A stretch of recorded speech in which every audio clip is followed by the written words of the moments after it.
আসসালামু আলাইকুম ওরহমতুল্লাহি ওবরাকাতুহ। আমার প্রিয় দর্শক শ্রোতা, আশা করি আপনারা সকলে ভালো আছেন। আল্লাহ আমাদের সকলকে ভালো রাখুন এবং আমাদের সকলকে সুস্থ শরীরে বাকি সকল রোজা রাখার তৌফিক দান করুন। প্রিয় ভাইরা,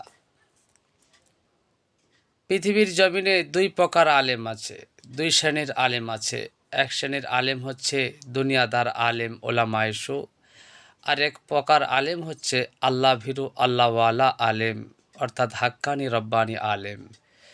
সর্বদা এই দুই শ্রেণীর আলেম পৃথিবীতে বিদ্যমান ছিল, আছে, থাকবে। যেমন বাদশাহ আকবরের সভা আলেম ছিলেন মাওলানা ফজল। তিনার বক্তব্যে, তার লেখনীতে, তার রায়ে, তার ফতোয়ায় তিনি বাদশাহ আকবরকে সবসময় সমর্থন করেছেন। যেগুলো শরিয়াতে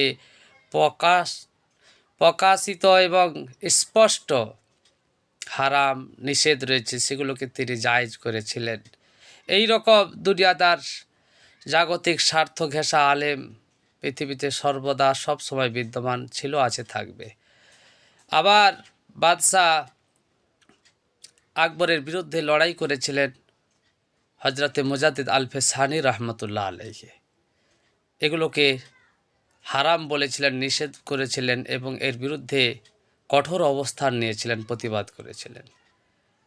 আজও পৃথিবীর জমিনে দেখবেন এক শ্রেণীর আলেম কেবলার দিকে পা করে ঘুমানোর পক্ষে কোরআন এবং হাদিসের দলিল খুঁজতে থাকে। আবার ওলামায়ে হাক্কানি রব্বানি আলেম তারা মানুষকে আদব শেখান, মানুষকে আদবদার করার চেষ্টা করেন। তাই তারা কেবলামুখী, কেবলার দিকে পা করে ঘুমানোকে নিষেধ করেন। কারণ আল্লাহর নিদর্শন সমূহকে সম্মান করার কথা কোরআনুল কারিমে এসেছে।